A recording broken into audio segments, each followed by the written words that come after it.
da primeira série, sejam muito bem-vindos à nossa aula. Na nossa aula de hoje, nós vamos ainda continuar dando prosseguimento ao estudo sobre a hidrosfera, com um destaque especial para as águas oceânicas. Nós vamos tentar compreender como que se dá esse processo, envolvendo as águas oceânicas, a sua distribuição, os principais oceanos e os principais componentes das águas oceânicas, que são os tipos de mares, os tipos de formações litorâneas próximas às águas oceânicas. Nós vamos compreender alguns fenômenos como, por exemplo, as marés, formação das marés, das ondas, as correntes marinhas e fenômenos como o El Niño e a Laninha. Nós vamos compreender quais são as atuações dele e até quais as influências deles aqui no Brasil, ok? Espero que vocês gostem do conteúdo. Vamos juntos assistir a nossa aula de geografia. Gente, bom dia. Nós vamos dar continuidade na aula de hoje, relacionado ainda ao estudo da hidrosfera, relacionado a algumas questões, a algumas temáticas voltadas para a composição da hidrosfera como um todo, né?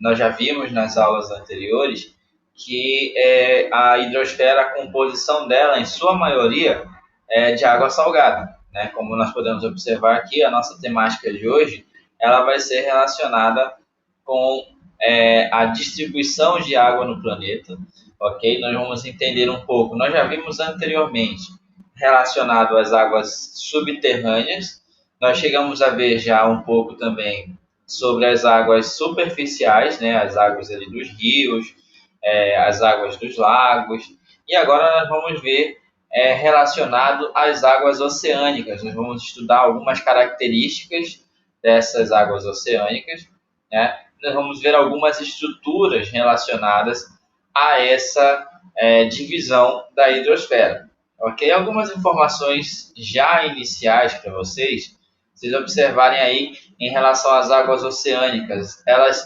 representam aproximadamente 97,5% do volume total do planeta e recobrem um pouco mais de 70% da superfície terrestre. Ok? Nós temos aí, então, os grandes compartimentos de água, como os oceanos, né? Elas possibilitam não apenas a existência da fauna marinha, mas ela contribui, vamos dizer, de várias maneiras para a manutenção da vida também nas pessoas que moram em continentes ou ilhas, né? Vamos dizer, porque essas águas oceânicas elas vão acabar influenciando em vários fatores climáticos, em vários fatores que regulam o clima, como, por exemplo, a temperatura, a umidade, né, da atmosfera. Elas vão absorver e reter calor, né, controlando ali a dinâmica térmica das regiões próximas a elas, né, e também elas vão efetuar várias trocas entre vários outros departamentos, como a atmosfera, a litosfera, né. É um componente importante, as águas oceânicas elas são um componente importante do ciclo hidrológico, né? Como nós já chegamos a ver anteriormente, boa parte do processo inicial do ciclo hidrológico começa nos oceanos, ok? Em razão das trocas de gases, de água, de energia que acontecem entre esses elementos, ok? Nós vamos ter aí algumas características relacionadas à forma, né, à estrutura dos oceanos e dos mares, né? Como nós vamos ver mais adiante, quando nós formos tratar da litosfera, nós vamos ver um pouco sobre as características da dinâmica das placas tectônicas. E por causa dessas placas tectônicas, as áreas e os contornos dos oceanos eles vão se modificaram, na verdade, ao longo dos períodos geológicos. E é um processo de modificação constante, né?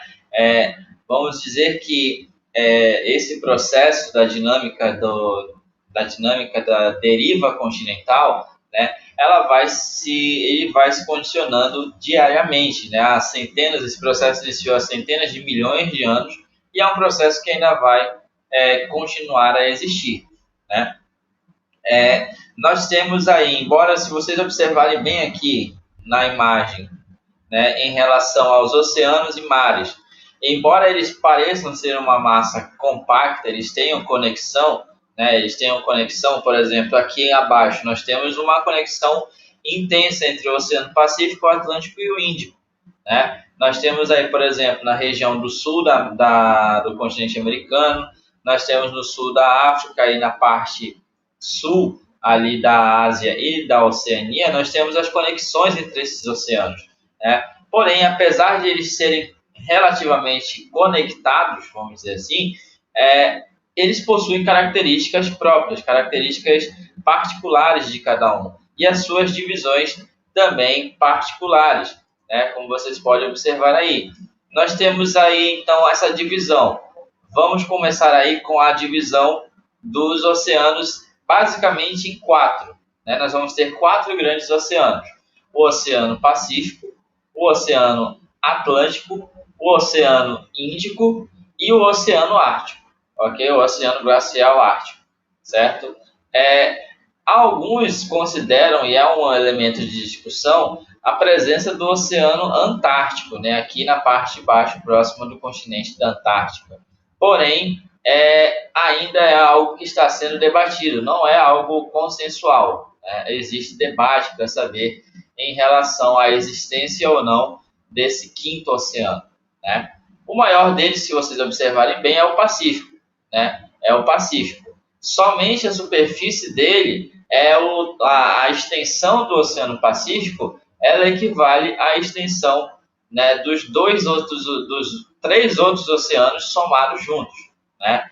Porém, como eu estava falando para vocês, como já falamos anteriormente, em razão da deriva dos continentes, em razão do processo de afastamento dos continentes, das placas tectônicas, nós podemos dizer que o Oceano Pacífico está recuando um pouco, ele está diminuindo, né? Enquanto que o Oceano Atlântico é o que mais está se beneficiando com esse processo de separação, com esse processo de deriva continental, né? Ele está se expandindo cada vez mais. E aqui vocês observam a classificação dos oceanos, a divisão da água oceânica, né?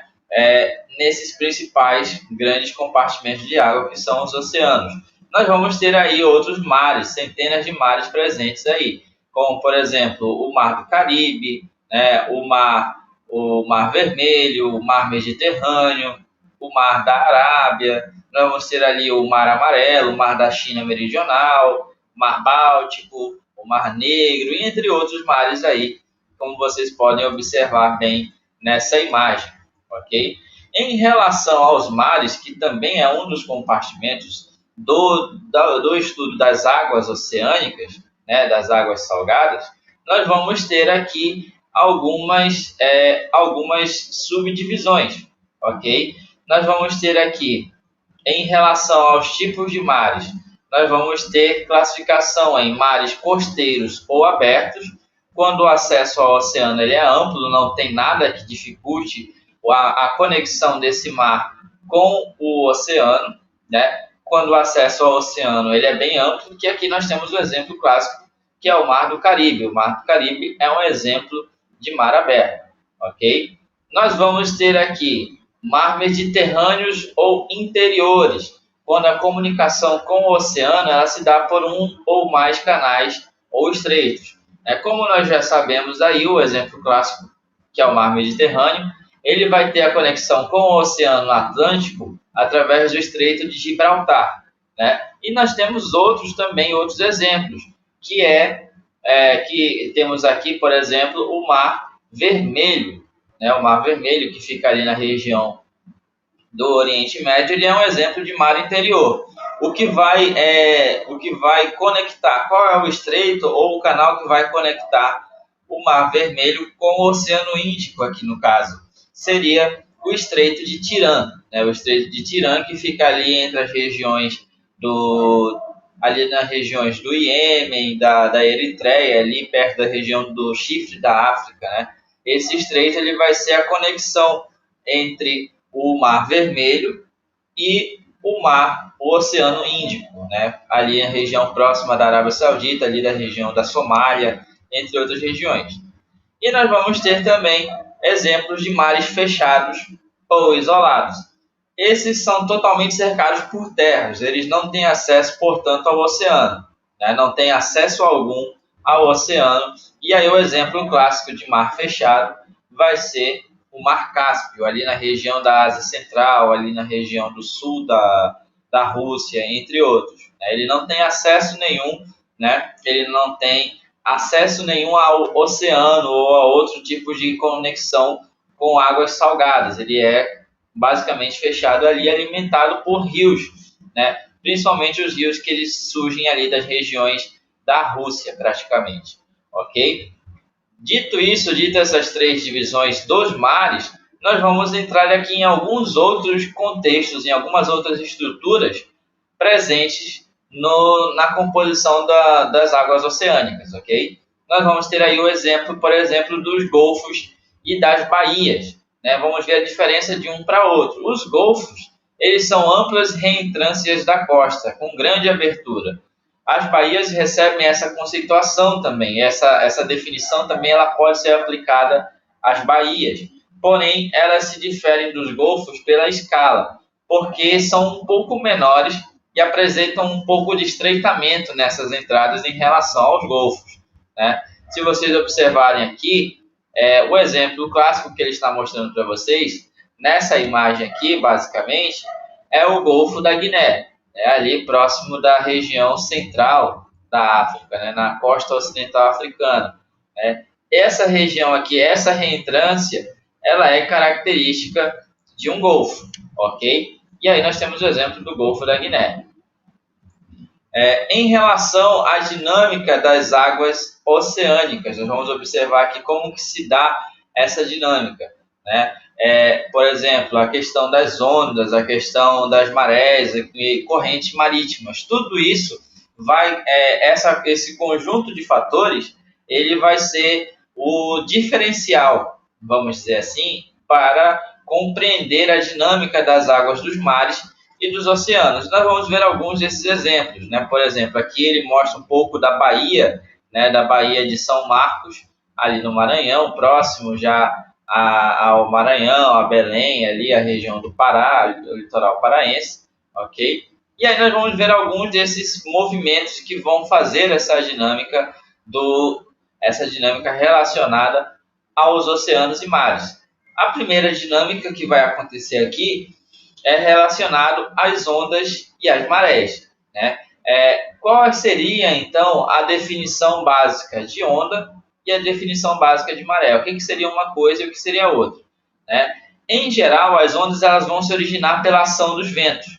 Né? Elas vão se originar pela ação dos ventos, porém outros fatores podem também gerar a formação de ondas. Por exemplo, tremores de terra, vamos dizer que seja uma região próxima de uma falha tectônica no oceano, né? E aí acontece um tremor, um atrito ali naquela falha tectônica que vai ocasionar um tremor de terra.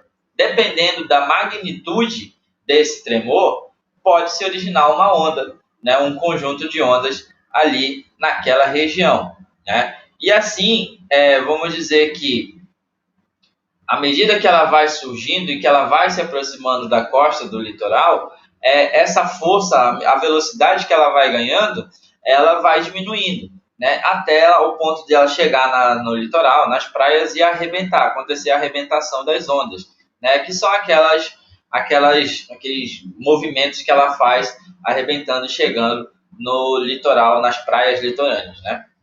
Em relação às marés elas vão corresponder à subida e descida do nível das águas de uma região, em intervalos de 6 horas aproximadamente. As marés elas vão ter uma influência dos efeitos gravitacionais criados pela Lua e pelo Sol. Né? Nós vamos ver aí, então, que além disso, ela vai ter interferência, tudo isso relacionado ao movimento de rotação do planeta Terra. Né? Algumas regiões elas são submetidas a dinâmicas diferenciadas de marés. Algumas vão ser submetidas a marés baixas, ou outras vão ser submetidas a marés altas, né? E outras as duas situações no mesmo momento. Né? Vamos dizer que a característica da maré ela vai ser relacionada com a região, com a especificidade da região ali presente, ok? vamos observando aqui que em relação ao desnível e à altura mínima alcançada na maré, vai se denominar, vamos dizer, essa relação entre a altura mínima e a altura máxima atingida na maré alta, vamos dizer que a maré mínima ela atinge esse percentual e a maré baixa, e a maré alta ela vai atingir esse. Essa diferença que vai existir entre os dois, ela vai ser considerada a amplitude de maré. E essa amplitude ela vai variar muito porque ela vai sofrer interferência total das fases da Lua.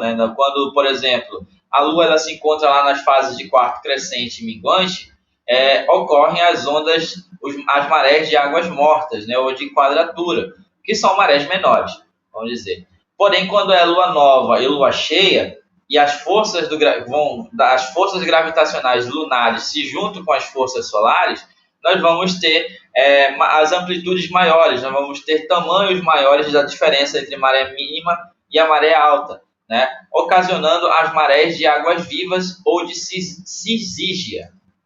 Basicamente, essas são as divisões.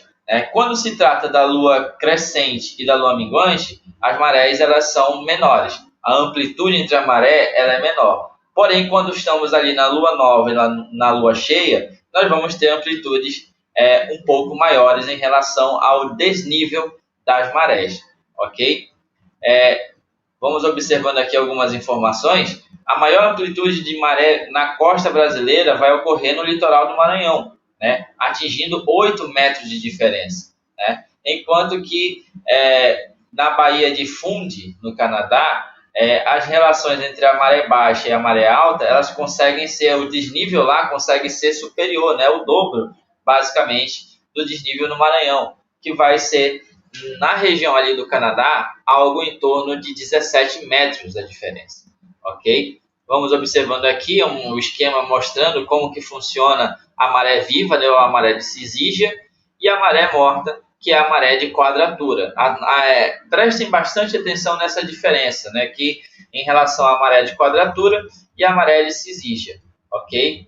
Aqui nós temos uma avaliação, uma atividade, mostrando, explicando um pouco, onde vocês podem explicar um pouco sobre essa questão da amplitude das marés, levando em consideração os elementos gravitacionais, tanto do Sol quanto da Lua, E aí nós vamos avançando para a questão das correntes marítimas.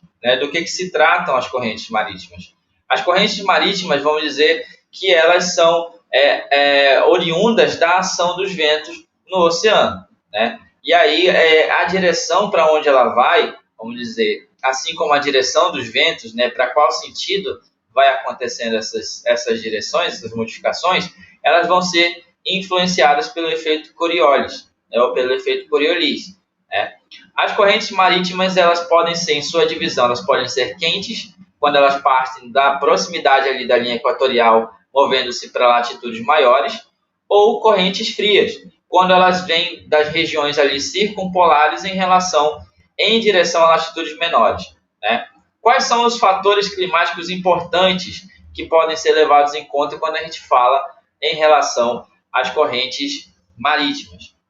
Quando elas são quentes, elas levam calor e umidade às porções banhadas por águas na região ali, nas regiões mais próximas dos polares.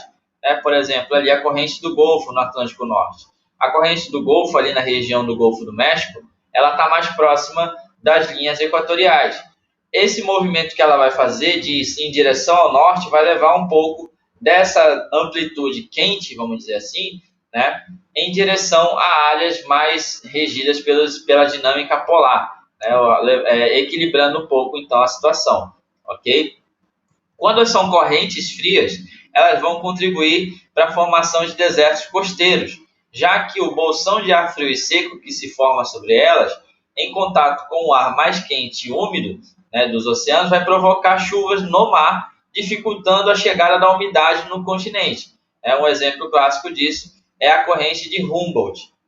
A corrente de Humboldt, ela vai ter, entre as suas características principais e importantes, vai ser a chegada a formação do deserto do Atacama. O deserto do Atacama, vale considerar que, em relação à umidade, o deserto do Atacama, por essa conjuntura de fatores, é considerado o deserto mais quente, mais seco do mundo. ok? O período já passou praticamente 700 anos sem chover, levando em consideração toda essa dinâmica climática que acontecia ali nessa região, ok? Vamos vendo aqui outras importâncias das correntes marítimas, né? Por exemplo, ela vai transportar um plâncton, né? E o plâncton, que é uma forma, um micro-organismo de vida, que é um alimento bastante comum vamos dizer, bastante utilizado, consumido, né? Por vários peixes, vários tipos de peixes. E com essa abundância desse material, do plâncton, né? Dessa espécie, vamos dizer que ela vai ajudar, ela vai auxiliar no aumento na formação de várias áreas com elevada viscosidade. Né, professor, o que é isso? Viscosidade, vamos dizer assim, que as águas elas são bastante viscosas. Isso implica dizer que naquela água ali, naquela região, naquele rio, naquele lago, existe bastante quantidade de peixes. Né? E isso vai ajudar economicamente, porque a indústria da pesca ela vai se beneficiar sobremaneira com esse aumento de matéria-prima. Né? Nós vamos ter aí a questão da ressurgência, onde águas mais profundas e frias sobem à superfície, aumentando a presença de plâncton e com isso de nutrientes. Essa ressurgência ocorre porque em algumas áreas costeiras, para que algumas áreas costeiras se tornem regiões pesqueiras. No caso aqui no Brasil, o pessoal ali do Rio de Janeiro, ali na região ali do Cabo Frio, a região de Angra, né? Por conta desse efeito da água fria da ressurgência, vamos dizer que ali é uma importante área de atividade pesqueira. Né? A atividade pesqueira é bastante lucrativa e rentável, né, naquela região. Ok? E aqui nós vamos observar um mapa relacionado às correntes existentes no planeta. Ok? Nós vamos ter aí as correntes com setas vermelhas. Se vocês observarem aqui na legenda, as correntes com setas vermelhas elas vão representar as correntes quentes, enquanto que as correntes com setas azuis elas vão representar as correntes frias. E aí nós vamos ter alguns nomes, por exemplo de corrente fria, nós vamos ter a corrente do Peru, né? Nós vamos ter a corrente do Atlântico Sul, nós vamos ter a corrente antártica, né? Obviamente. Em relação às correntes quentes, nós vamos ter a corrente do Golfo, nós vamos ter a corrente do Japão, nós vamos ter a corrente de Madagascar, a corrente das monções, as monções que elas causam sérios impactos, vamos dizer assim, na Índia anualmente, ok? Entre outros. E aí, nós vamos observar aqui em relação a outro conceito relacionado à dinâmica dos oceanos, né, que é a circulação termoalina. O que seria, então, essa circulação? O que seria a circulação termoalina? Ela vai diferenciar das correntes oceânicas, porque se desloca em uma velocidade menor que as correntes oceânicas, porém transportando maior volume de água. Né? É uma circulação oceânica de profundidade relacionada às diferenças de temperatura e de salinidade, né? Vamos dizer assim, se relacionando com essas diferenças de densidade na água dos oceanos, ok? Vamos observar aqui como que se dá esse processo da circulação termoalina, né? Como vocês podem observar, a corrente fria ela vai sair representada de azul, enquanto que a corrente quente representada de vermelho. Ok? E aí, para finalizar, nós vamos ver aqui dois eventos que vocês já devem ter escutado, já devem ter ouvido falar, que são o El Niño e a Laninha. Né? Esses dois eventos eles acontecem em um episódio em intervalos de tempo bastante definidos, não bem definidos, na verdade. Né? Vamos dizer que existem intervalos superiores a 2 anos, superiores a 8 anos, né? Varia bastante. Nós vamos ter aí, então, a presença do El Niño. Como que se trata o El Niño? Né? O El Niño ele vai ser basicamente o aumento da temperatura das águas do Pacífico próximo à costa sul-americana. Né? Formando na atmosfera, né, como as águas elas vão estar mais quentes que o normal, o processo de evaporação vai ser mais intenso. E isso vai formar na atmosfera uma zona de baixa pressão. Né? E ao invés essa massa de ar que iria em direção à Austrália e à Polinésia, essa zona de baixa pressão atmosférica, ela vai atrair essas massas de ar que iriam, né, no caso, para a Austrália, para a região ali próxima, né, do continente americano, né, por conta da alta umidade que essas massas de ar elas vão ter consigo. Esse evento geralmente ele se inicia no fim do ano, ali perto do Natal, né? E por isso que esse fenômeno ele recebe esse nome de El Niño, né? Que é uma referência ao menino Jesus, né? Já que por causa do surgimento desse fenômeno nesse período próximo do Natal, próximo ali das festas de fim do ano. Muito tempo depois vai ser descoberto a Laninha, né? A versão feminina, vamos dizer, do El Niño. E ela vai se manifestar de forma totalmente oposta. Se o El Niño vai aquecer as águas do Oceano Pacífico, a Laninha vai resfriar essas águas, né, ali próximo da costa sul-americana. Outro efeito da Laninha vão ser as estações do ano muito mais definidas que o normal. Quando é inverno de fato, um inverno relativamente rigoroso. Quando é verão, um verão bem intenso e assim sucessivamente. Ok? Em relação à importância desses dois, vamos dizer que eles não são tão importantes apenas para a América Latina, para o continente americano, mas de um modo geral, né? Por exemplo, no mundo inteiro. Aqui no Brasil, quais são os impactos, por exemplo, do El Niño? O impacto principal do El Niño no território brasileiro é a formação de massas de ar de enchentes na região sul do país e a intensificação da estiagem no interior do sertão nordestino, ok? Só que assim, como toda temática anterior, vamos dizer que esses dois mecanismos eles vão ter uma diferenciação, eles vão ter um impacto significativo por conta das mudanças climáticas, né? Por exemplo, o El Niño de 2015 foi o fenômeno mais forte registrado até hoje, porque ele causou inúmeras alterações climáticas no mundo durante esse período de atividade. Por exemplo, em 2015 foi um dos anos mais chuvosos na região sul do Brasil, né? Enquanto que na Amazônia, houve períodos de estiagem muito forte, né? Vocês devem observar aí que nós estamos hoje num período de cheia bastante forte, de enchente bastante intensa, mas nesse período de 2015 aconteceu o contrário, né? A estiagem ela veio um pouco mais cedo que o normal e causou efeitos praticamente devastadores, né, em relação a clima, em relação até mesmo ao deslocamento de pessoas, ok?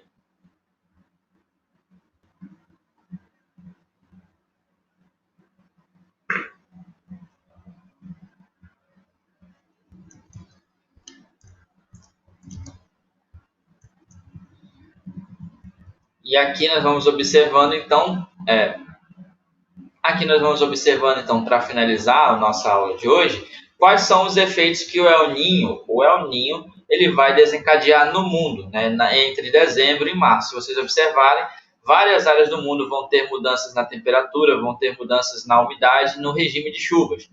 Por exemplo, ali no centro do Oceano Pacífico e na região ali do Peru e da Colômbia, e também parte do Brasil, na Amazônia, nós vamos ter um período de chuva, né, um período chuvoso e quente. No Nordeste e em boa parte do Oceano Pacífico, nós vamos ter um período de estiagem, de seca, né, onde não há presença alguma de chuvas, né. Na região ali da África do Sul e do Madagascar, o efeito vai ser a temperatura muito quente e a precipitação, a umidade do ar quase que inexistente, seco, né, vamos dizer assim.